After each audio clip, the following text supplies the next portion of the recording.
Hello. How are you all doing? I see all of y'all out there in the chat. Y'all lathered, y'all ready to go. So it's your boy Viper. We got my man, MrMobile, in the back. So let's get the introduction, get him out here, and let's get this podcast started. So, this is VypDrive episode 136. And one of my good friends, one of the most smooth fellas in the tech space, is coming back to the podcast tonight. He's here, so let's go. VypDrive starts now. What's up, people? This your boy Viper, the man about tech, and welcome back to another episode of VypDrive. This is the podcast about tech, hosted by the man about tech. And tonight, I have one of the single greatest tech content creators of all time joining me on the podcast.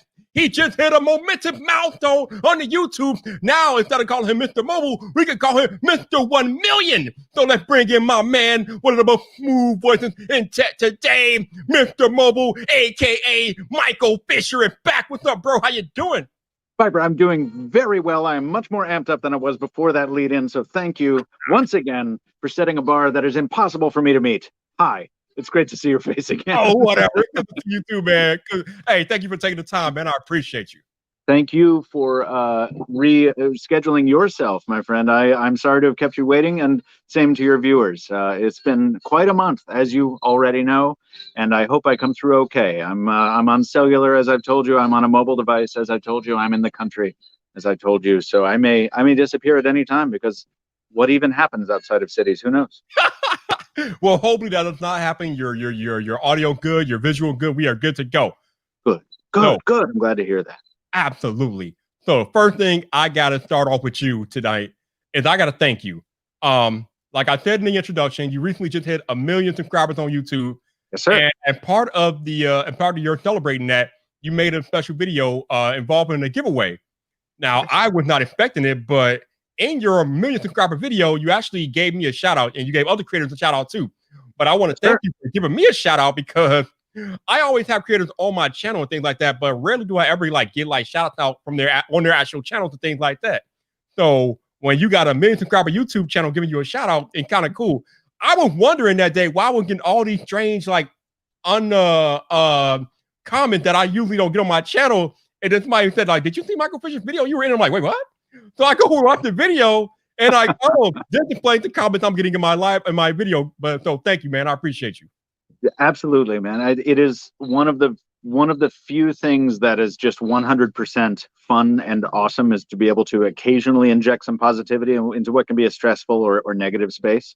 So anytime that there's a cool event, a couple of years ago we did something similar where it was just like a big giveaway, and say something nice. That was the way you would enter. You just say something nice on a YouTube video and screenshot it and send it to us. Then you have an entry.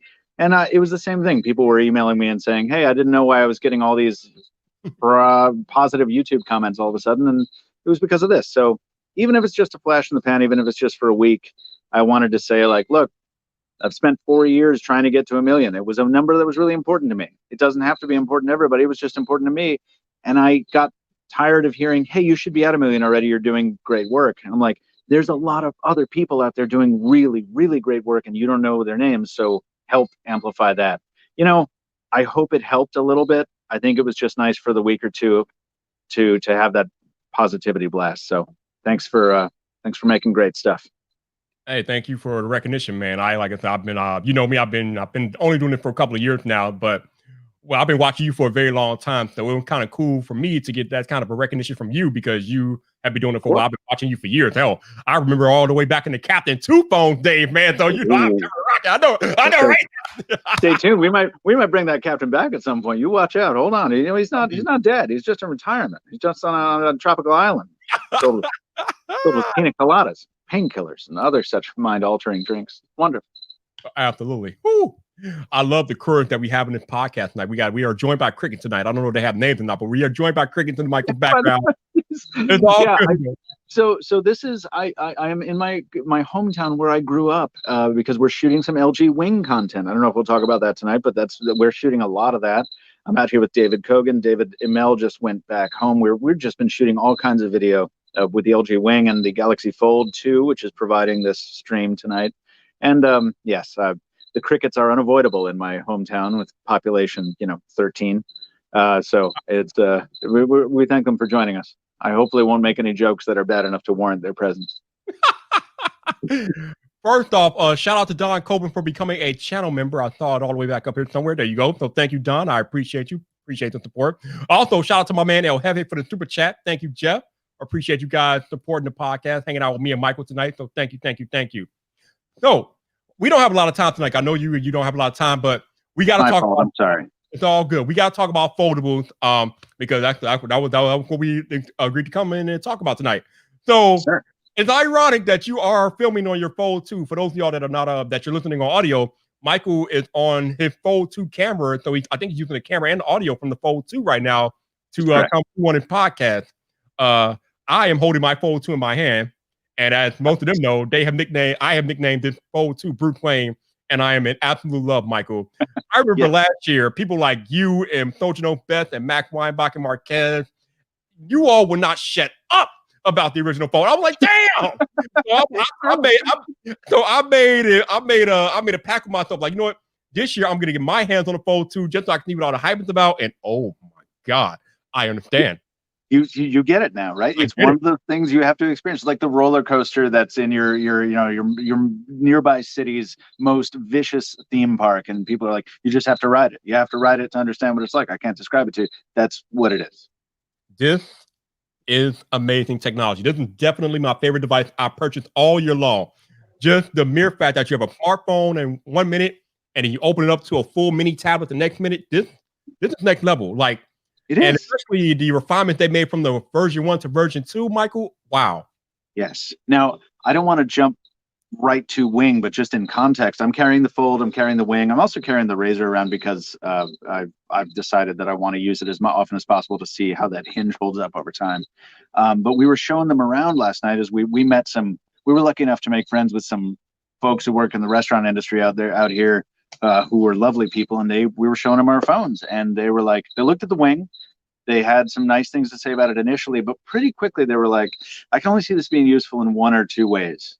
And then we showed them the Fold 2, and the tune changed pretty rapidly. They're like, oh, I understand that. Like, yeah, you want a big screen. When you want a big screen, you want a small screen. I mean, it's still big, it's still heavy, it's still expensive, whatever. But the appeal is instantly apparent once you show somebody. It's like, oh yeah, you can have like what's essentially an iPad mini that goes in your pocket when you don't want it to be deployed.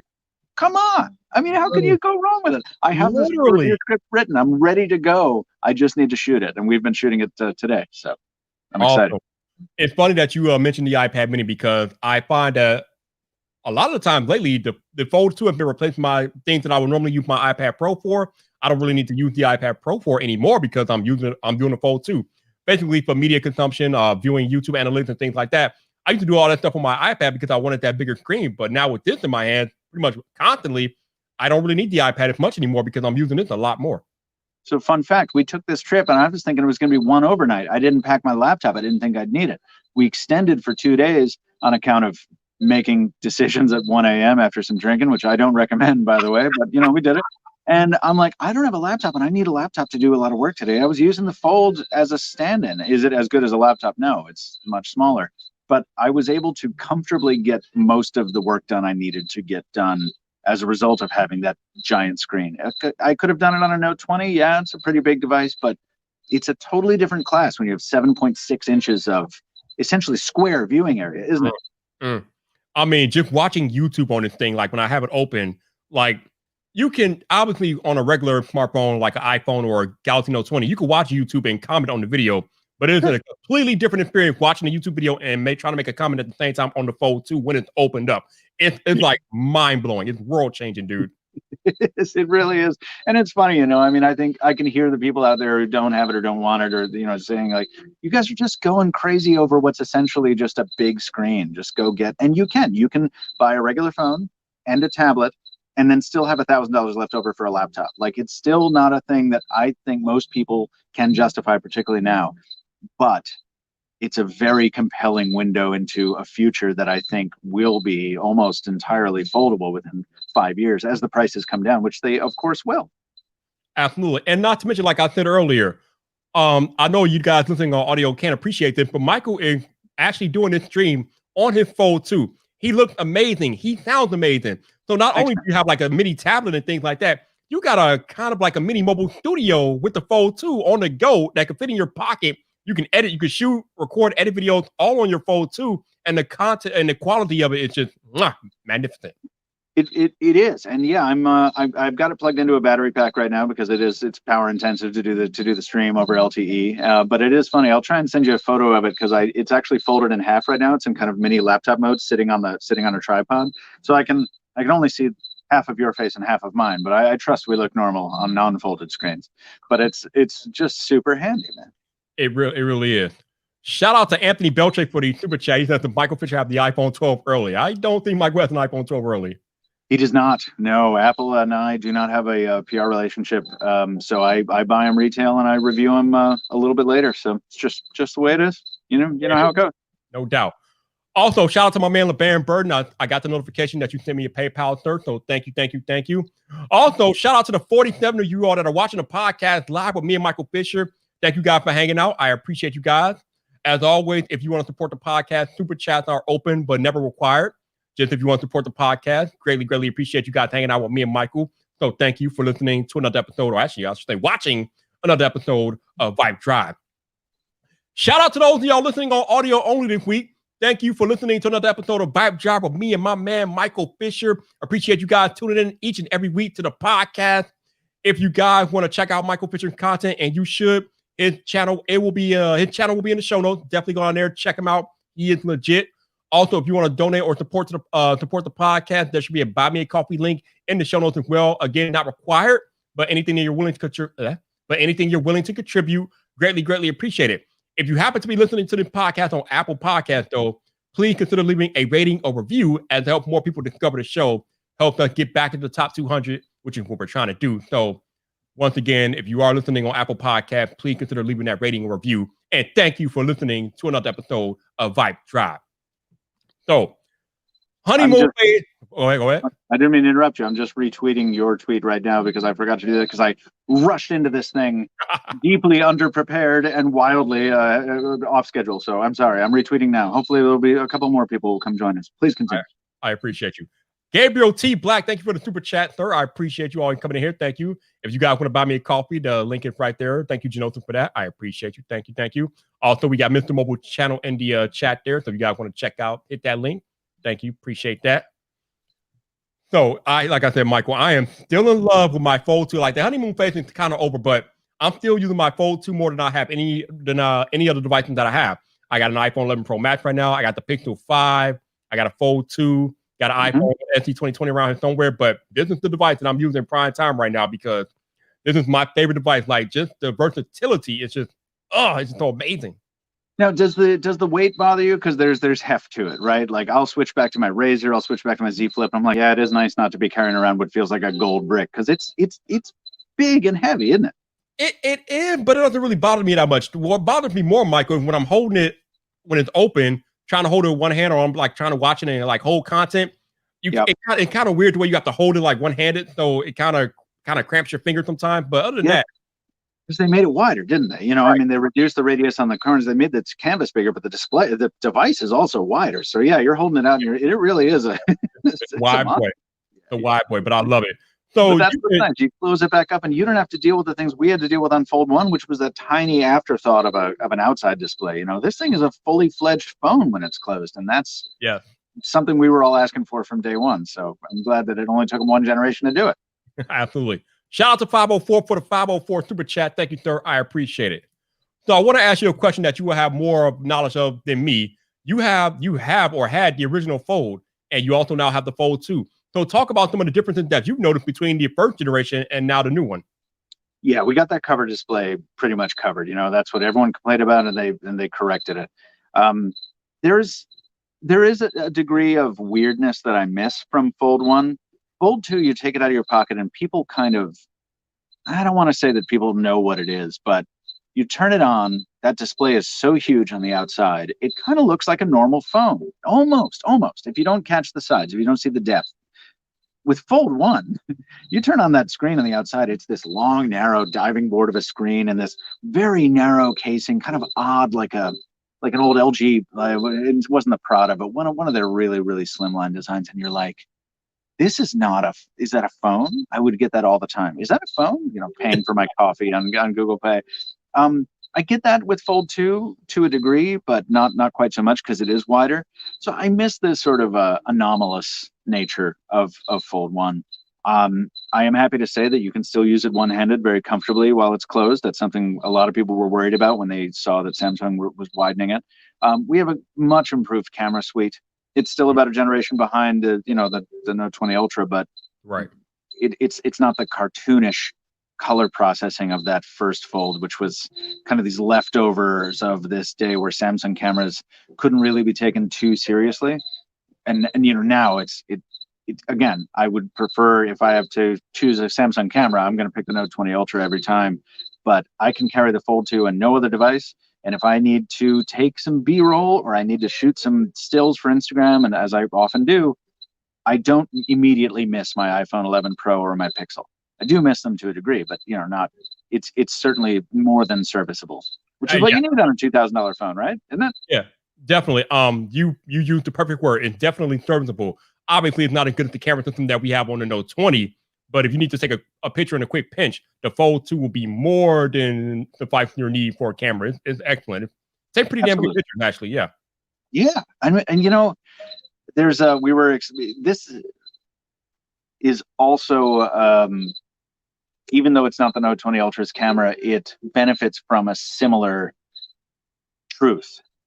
We were shooting with the Pixel 5, which I gave it a pretty positive review. It's a pretty great device, but Google is still doing all those tricks that it's doing in the camera with software, because that's the whole point of the Pixel camera line.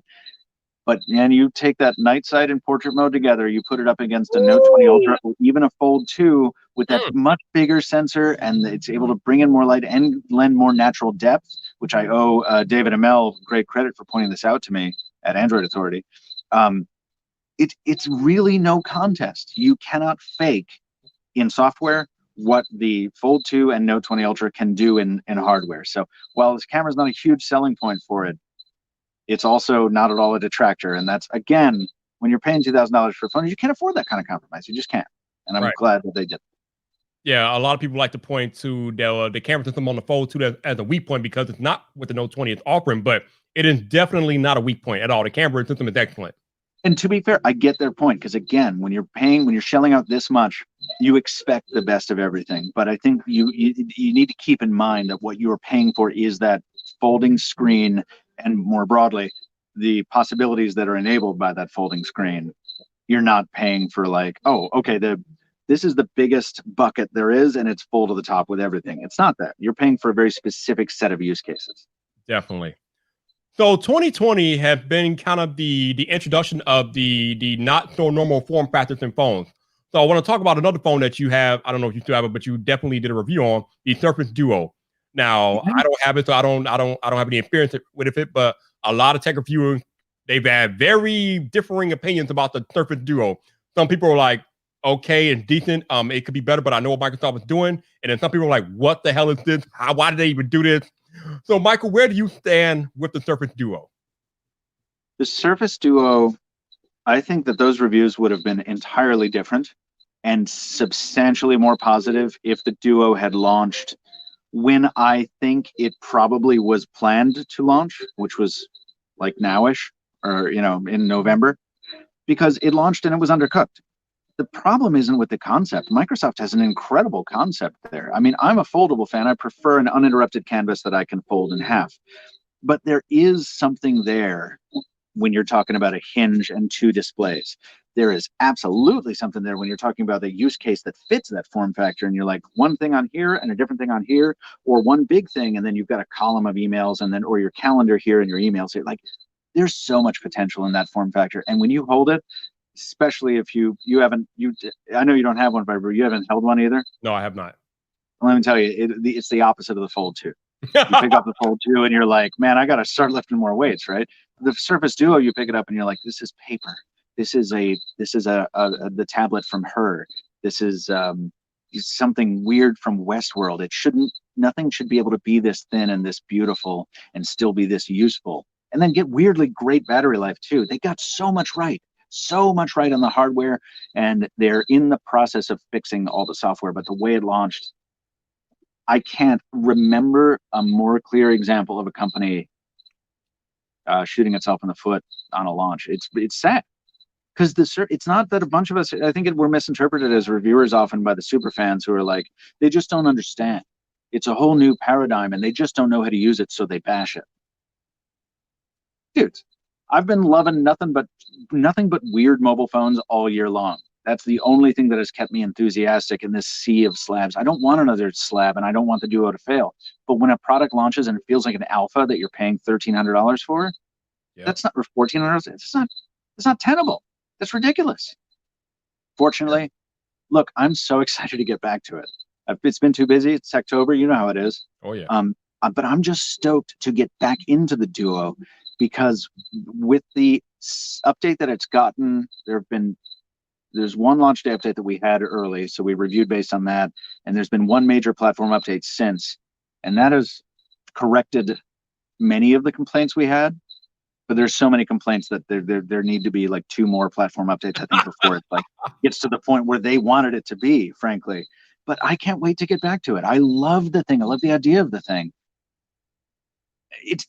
Please go watch my video. This is the only time I'll say that in this podcast, because it's too much for me to say. I'll just keep on rambling. And really, I did that for 10 minutes already. It's in the video. Please go watch that review. It's a wonderful device, and I hope it succeeds. And we know a sequel's coming, and that's great, because it will, that will succeed, I think. Yeah, it's like I watched your video, and it's like you said in the video, you know, it was kind of rushed. They probably should have released it at a later time than what they did. But at least now, with the phone being out there in the wild, you got all these different people that can offer their opinion, criticism, feedback of the device, and then Microsoft can take all that data and may put that into what they do with the R&D for second generation, and then we can get something like we have with the Fold 2, which is a monumental leaps and bounds over Gen 1, and then maybe Surface Duo 2 is something that's just next level that it can't be ignored anymore. Yeah, there was a moment where I was wondering if Microsoft was really realizing how broken it was, because we had to, you know, it's common knowledge that there was a lot of communication during the review period between us and Microsoft, and it was like, you guys, if you launch this way, this is, I mean, you don't want to launch this in this state. And they were able to get us that update early, and I'm really pleased about that. So I wondered for a second whether Microsoft was really aware of how wrong it was going to go. But then I had a great call with a bunch of engineers, and they were like, yep, we know exactly the bug you're talking about. That's addressed in 2 builds down the road, or that's addressed in the next build, or like, oh, actually, we haven't seen that one before. That might be your thing. And I'm like, maybe we'll see. So I don't need to tell anybody that Microsoft is full of very smart people. I don't need to tell anybody that no corporation is out to launch a product that fails. But people do need to be reminded that Microsoft launched the first Surface and it did poorly. But the Surface has since grown into a monumental computing brand. It's not perfect, but it's important. And I mean, I don't see them botching the Duo in the long run. So I'm excited for it. Okay, so in your Duo video, you said something that is very, very I want to highlight right now. In your Duo video, you said that you are not rooting for the Duo to fail. And I think a lot of people, especially a lot of us tech reviewers, need to be mindful of that. It is okay to be critical of a product, but not be overly negative. If you can offer constructive criticism to the brands and the engineers about how they can go about making the product better, I think that is one for all involved, because that means we get a better product in the long run. Even if it comes to Gen 2 or Gen 3, at least they have that criticism to work with as they go back to the lab and make it better. But just overtly bashing products just to be overtly bashing and being negative doesn't do anybody any good, and it pretty much gets you tuned out and ignored, because that's not stuff that these brands can work with. They can't work with your negativity. They can work with your constructive feedback, but your negativity is just not wanted. So we need to calm down a little bit when we are talking about these products. Yeah, and I'm less worried about what the brands think. You know, it's like, what's the worst thing that happens? Like, they get mad that we don't give them positive coverage, so they don't seed us devices early and whatever. I mean, that's fine. You go buy it and then you review it anyway. But it's like, I'm more worried about customers going out there and dropping a lot of money. Like, if I tell you a Moto G is great and it's not, and you lose $250, it's not a great day for you, but it's not it's not a Duo. It's not $1,400 or whatever it launched at. It was $13.99, right, or $12.99. You know, that's a lot of money. That's Yeah. a ton of money Oh, right no, now, and you can, you know, like you should know, you should be as informed as possible going into the store to buy the thing, and that is the role that I continue to try to maintain, even as this year has been more for me about, well, you know, I'm not just going to cover devices because I've covered them in the past, or because I think people should be informed because they should. I got to cover things that I'm interested in. no. And if nothing else, the Duo I've been interested in since I heard about the Courier, man. 2011, 2009, I don't even remember it, man. We've been waiting for this device forever. Daniel Rubino also, I got to give him a shout out. Go watch Windows Central's review and continuing coverage because he's been waiting for that device since I was, you know, 4. He's not that much older than I am, but you know. But you bring up a good point, and I'm not really talking about trying to appease the brands and for viewers. I'm just talking about being overtly negative towards the product just because you don't like it. I mean, that doesn't really help anybody. I mean, if, like I said, if you want to be critical of a product, that's fine, but make sure your criticism can be used by whoever needs to hear it or whatever to make the product better, while at the same time still informing your viewers that if you want to consider the product fine, but just know that such and such is not good and it could be better. So, yeah, that's evergreen advice. Definitely. Shout out to Samuel for the super chat. Thank you, Samuel. He's loving his Duo. No doubt. Absolutely. All right, so I think you've been kind of anxious to get to this next topic, so let's talk about it. Continuing on with weird phones in 2020, we got to talk about the LG Wing. Now, I like the LG Wing. I like the concept. I like what they're doing with the device. What I don't like, Michael, is I feel like it's overpriced. I mean, when you talk about $999, you're traveling in Apple and Samsung waters, and I don't know if LG wants to be in those type of waters. But other than the pricing, I think it's a solid device. I think it's, especially for like a first gen device, especially with the quiver and the teeth thing. I think they're doing big things right there. They are, and anytime you have a really experimental device like that, you have to take into account, I think, the R&D cost, right? It's like, this is a phone that goes from a rather thin and not terribly heavy standard looking smartphone into like a weird Thunderbird thing, or a crucifix. And it does that with hardware that is, to my eye and to my hand, like very refined, it feels great. It sounds great. It sounds like an old Sidekick. And I mean the good ones, not the later crappy ones. And it's reliable, and it's innovative, and it's fast. And the stuff they're doing on the camera, which we may talk about in a second, is well, it's incredible from a thought perspective, maybe not from an execution perspective yet. I haven't looked at a lot of the footage from it yet. But when you have all of those capabilities bundled in the same device, there's so much cost that goes into developing it. I'm surprised it's not more expensive. I heard $999 and I was like, oh, well, that's actually okay. Well, coming in under 1,000 or at 1,000, I was expecting 1,300 again or 1,500. So I think LG knows that the people who are going to be cross-shopping this with other $999 phones are not going to. It's not a phone that most people would consider because it's not for most people. It's LG getting to explore with their Explorer program and try something. I was going to say new, but it's not new. Try something again because it's based on the form factor of the LG VX 9400 from back in the Verizon days in 2008, I want to say. But try something again in a different way. And I would be surprised if they thought they were going to sell, in any kind of volume, because they're not. It's an Explorer device. It's pushing the boundaries. But for the people who want something different, and particularly for vloggers, I think it's a compelling pitch. That's as kind as I'm willing to be to it, because there are a lot of drawbacks. Yeah, especially with the fact that it has I think it has a built-in gimbal in the phone hardware itself, so that's pretty cool. That's another thing I'm going to reach out to them to clarify. There are so many questions I have about that system, because when you flip it open and you fire up the camera, no other phone can do what it can do.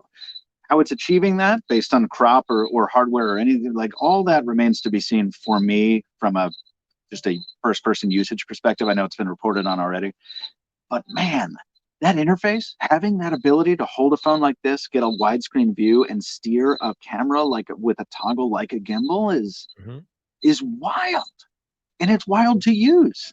And it's crazy to put the lock button on and just move the phone around and have it not have the subject stay there. Like they're doing incredibly cool things in that very narrow category. So it excites me. It probably excites you. I don't know. When that phone came out, I thought to myself, "Oh, Michael Fisher can have a big time with this one."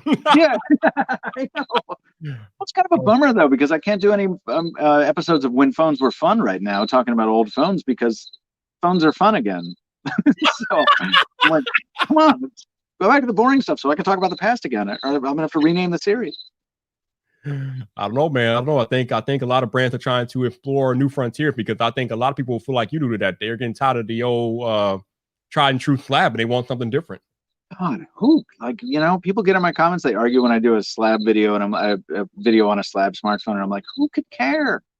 I was so into them until they all became just different colored variations of the same thing. Or OnePlus just cranking out, used to be just this pioneer, and this is cranking out these things. I'm like, yep, that's a predictable evolution of the last thing. Okay, I'm so glad I have foldables and like things like the Wing now and the Razor, because dull. Too funny. Yeah. I don't mean to be glib about it. I know they're important things. They're products that people work hard on. It's just, an immature product category. It's like reviewing the new Honda Accord every year, I guess, right? It's just like, yep, same thing, a little bit different, a little better. Definitely. So I got to ask you about some recent controversy in the tech space as it relates to the new iPhones that are coming out. Okay. There have been a lot of hardcore tech nerds, Michael, that are upset and pissed that the new iPhones are not coming with a 120 hertz display. And I've been trying to explain to these people for the past month that it doesn't matter. Most average people don't know what it is or what the importance of it is, and that Apple is catering to the mass market and not the hardcore tech nerds. Can you please talk to us a little bit about the importance or maybe lack of importance of a 120 hertz display, especially as it relates to iPhone? I'm of two minds about 120 hertz. I think I've heard people go so far as to say that you can't tell a difference, and maybe some people can't. Like, I can't tell the difference between a really awesome $2,000 pair of headphones and a 300 pair of Bose QC35s, whatever. But I think most people can tell. And I think if you give somebody a 60 hertz phone in one hand, a 120 hertz phone in the other, they can tell. And I value it in the sense that, like, on the Fold screen, on the Fold 2 display, the primary, when it's that big and you're looking at 120 hertz on that screen, or the iPad Pro, you're like, oh yeah, this is all right. Get into it. This is very sexy. I like it. Mm-hmm. But sorry, Russell Holly, I didn't mean to call a piece of tech sexy. He just had a tweet about this. I just realized that I think he put it in my head. But in the same breath, I think most people, not us tech nerds, will say, yes, I can tell the difference. Do I want to pay more for that, either in extra cost or in battery life, by reducing the battery life? I think most people would say no. It's not a feature that I think most normal folks really care about in a way that's, you can bundle it with other features in a way to make people care about a big upgrade. But I don't think in and of itself 120 hertz is a giant selling feature to anybody but gaming phone enthusiasts and real hardcore nerds like us. Right. So I don't think it's that much of a miss on Apple's part. I think people are, as usual, looking for a reason to be mad at Apple because for whatever reason, I don't prefer to carry an iPhone. I understand. This is why I mostly carry Android phones. I get it, you guys. And I know that Apple can be frightfully pretentious. Maybe that's why they don't invite me to their things, because I just am always yelling at them about just being so inaccessible to anybody who's not that snooty. But they still do. But they still do a great job on hardware, and the iPhone is still a really great product, and it's going to sell really well without 120 hertz. And it's not just because there's an Apple on the back. It's because people have assigned value to the product, to the ecosystem, because it's a very good phone. Please, let's just admit the iPhone is a very good phone. Can we, please? I think say you don't prefer something and still acknowledge that it's great. And it's just, let's all try to be a little older than 14. All right. That's what I have to say about that. Speaking of iPhone, Michael, we have to talk about the elephant in the room with iPhones this year. The emergence of 5G, at least in far as marketing. I don't know if you had a chance to watch the iPhone keynote this year. The eye roll! Did y'all see the eye roll? Did you see the eye roll? Oh my God! The eye roll! Passed out from lack of interest. I'm sorry. Yeah. Y'all missed the most world famous eye roll I've ever seen in my life. The eye roll. So tell us how you really feel, Michael. Tell us how you really feel about 5G. Dude, it's just not like it from a carrier perspective. It's important. From the future of the industry, it is important. It is what the future will be built on. It's crucial. From a consumer perspective, right now, No, there's no reason to get excited about 5G. You're either going to get millimeter wave, which is you're going to have to stand, make sure there's no trees between you and that cell site. And if you lose sight of that node, you're not going to have it anymore. But if you're in that shadow, you're just going to be real fast. Or you're going to get low band and mid band 5G, which is, 20% faster than 4G. Is that an improvement? Yes, it is. And sorry, that was for low band. Mid band, there are some more advantages there, but there's so many qualifiers. There are so many things where you have to say, like, yeah, good if this, great if this, not so great if all these things. Like, it is an important and necessary evolution in tech. It is not something that deserves the level of hype that every freaking company is trying to drum up for it. And I get really tired of seeing artificial hype created around it, because it's not worth your extra money. And the minute you fire it up, you see it. It's not worth your extra money unless you're sitting there right under a millimeter wave node. Cool. I mean, I don't know if I can say anything else. I mean, I think Michael just nailed it. I've told you guys all year, don't buy a phone this year just for 5G, because you're gonna be sadly mistaken. But it's nice. Like, it's definitely the future, but it's not. It's just not the right now. It's going to help them with capacity. It's going to help them with rollouts, and in the future, when it is actually properly deployed and fully integrated, you're going to see things that would never be possible over LTE. Mm-hmm. But in our current world, the things we can imagine, the thing most people are using their phones for. What are we doing right now, Viber? We're having a live video call at pretty okay resolution, I think. I'm doing it over 4G LTE. Yep. It's fine. Yeah. That's what I think about 5G. Now, obviously, like we said, 5G is kind of overhyped right now, but I do think that it might help people that don't get very good 4G get better 4G in the future, because of the expansion of the network, and like you were talking about only the capacity and things like that. So if you didn't get good 4G before, the introduction of 5G might help you get better 4G, but yeah, still not there. Yeah, that's the bummer. I think it's a messaging failure. And I feel like I'm doing a little bit of too much off the cuff criticizing here, because again, it's not an easy thing to explain 5G, God knows. And it's not an easy thing to get people excited about stuff, because that's a lot of people's jobs. But I think if you respect people's intelligence enough and you tell them, like, 5G is the future, and you don't even understand how it's going to change things, but it will. There's a way to do that rather than the obvious direct route of 5G is here now and it's amazing, and it's just like, people with their heads are exploding because they're full of purple magenta, like T-Mobile electricity, and Verizon, the 5G built right. It's like, is it though? Are you sure? Because that's not my experience. And it's deployed, it's out, and you can buy it and you can spend money on it, and then you're like, oh, I rounded a corner and then I lost it. Come on.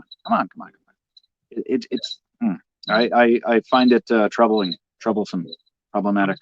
I think me personally, call me when I can have 5G inside of a building. Thank you very much. I'm just saying. That too. Yeah, absolutely. I've used some 5G laptops that are pretty handy, because you're in one spot. You consider a coffee shop outside of you. There is a node up there, and you're like, oh wow, this is crazy. I can work all day on this. That's great. Mm-hmm. Again, it's a valuable project or product. Excuse me. It's just going to take a long time to get where it needs to be. Shout out to LeBaron for the 499. He said the iPhone is a really good phone with no charger block. Tweeter favorite. I think we're beating that subject over like a dead horse about the no charging brick. Yeah. I mean, yeah. We're not going there more. No. It is what it is. Yeah, it is. But I do got beef with you, Mr. Michael Fisher. I got beef with you. Recently, me and you, I didn't know it at the time, but me and you were actually in the same video as part of a big old collab via Android Central. We remember the headphone video. So we get to the end of the video, and I think the question is, have you ever brought a pair of headphones because of how they look? And I was like, absolutely, because I brought the Black Surface headphones too because of how they look. And at the very end of the video, Michael Fisher goes, absolutely. That's why I've never brought a pair of AirPods. What if with you and AirPods? You're a hatred. What if go on, Michael? Explain yourself. Oh my goodness, explain yourself, Mr. Fisher. What if with the hatred for AirPods? Man, it is a mixture of that. You're right to call me out on it. It's a mixture of that inherent contrarian that lives within me, that just the minute I see every third person with the same product on the sidewalk, I'm like, dude, be yourself. Why don't you? Of course, I carry a Peak Design backpack, the same thing as every other tech reviewer. So, I understand. I thought the first AirPods were an engineering genius, but also, so ugly. I think they're heinous. So when they came out with AirPods Pro, I was very impressed, and I think they actually look pretty good. So it must just be that too many people have them. I love those ear-in M2s, man. I like originality in tech. I do. I like rare products. I'm not a hipster or whatever. I just like new things. Ear-in made those M2s that I adored, and no one else I've ever seen has them. Samsung with the Galaxy Beans, or Buds Live as they like to call them. They're not my favorite buds at all, because I like ones that seal. But I love the way the Beans look. I love that they took a chance and made a different form factor there, and the case is a little different. Like different for the sake of different is not great. There's a lot of bad earbuds out there, just because they were different. But no, man, I think it's a quest for originality, to be honest. I had to get you, man. I had to get you. I thought the way you answered the question in the video, just all bougie, like, yeah, I'm going to bring a pair of AirPods. I'm such a bad teammate. I haven't watched that cut, and Hayato did a great job on it, from what everyone tells me. But I don't know. It's October. I haven't made time for much. So I look forward to watching that. I will say this though. Speaking of Daniel Rubino, he was the one who interviewed me about that, and I am going to hide behind interviewer bias, because he and I were talking off mic about that, and we were, I think, both just hating on the AirPods together. So I think he affected my answers. Too funny. Hey, shout out to LeBaron again for another super chat. That the AirPod Pros are the absolute worst technical person I've ever made. Wow. Oof. I don't know if I can agree with you on that one, buddy. But hey, it's all good. It's all good. So before we get you out of here, Michael, everybody that watches me know that I have named my Galaxy Fold. I actually gave it a name. It's so good. I call it Bruce Wayne. So somebody in the chat asked earlier, did you give your Fold to a name, Michael? They want to know. Yeah, I did. It's not as fun. And I mean, your name is dope. My name will not make any sense to anybody but the most crazy Star Trek fan. But in Star Trek, of course, they had iPads before iPads were a thing in the 80s, and they called them PADs, PADD. Personal access display device. So my pad my Fold is called Mr. Pad, MR PADD, and my Razor is of course called Mr. Communicator, and my Galaxy Z Flip is called Mr. Tricorder. I am consistent, if predictable. So your Fold is called Mr. Pad. Okay, all right. Mr. Pad. Also, do with that what you will. PADD. It's a 2 Ds. It's a special thing. It's not. Hey, you can't blame the man. The man is a Trekkie. He's a tried and true Trekkie. I mean, that's what he does, man. That's what he does. And I tell a lie. No doubt. But Michael Fisher, awesome conversation. Thank you for coming back to the podcast, man. Thank you. Thank you for having me, man, and thank you for all the delays. I'm gonna have to put a kibosh on most pod appearances through probably the end of the year on account of how it is. We're underwater right now. I got to get back to work at some point, so I will see you in the new year. But I look forward to seeing what other crazy folks you have on each and every show. Definitely, man. I appreciate your time. So thank you guys for watching live tonight. All 355 of you all hanging out. Thank you. I appreciate you guys so much. If you want to go check out Michael, if you haven't yet, for what rock you've been under, but if you want to check out his channel, it's in the description of this live stream. So definitely go check him out. For all of y'all that super chatted and donated, thank you so much for doing that. Appreciate you guys rocking out each and every episode of the podcast. So thank you so much. Shout out to those of y'all who listen on audio only this week. Thank you for listening to another episode of VypDrive with me and my man Michael Fisher. If you want to go check out his content, his information will be in the show notes. Definitely check him out. He is legit. Also, if you want to support the podcast or donate, there should be a Buy Me a Coffee link in the show notes. Not required, but anything that you're willing to contribute, greatly appreciated. Excuse me. However, if you happen to be listening on Apple Podcasts, please consider leaving a rating or review so we can get this podcast in the top 200 of tech podcasts. That will definitely help me out a lot. So again, if you are listening on Apple Podcasts, please leave that rating or review. And thank you for listening to another episode of VypDrive. But until the next time, people, this your boy Viper, the man about tech. You know where to find me. So come back for more.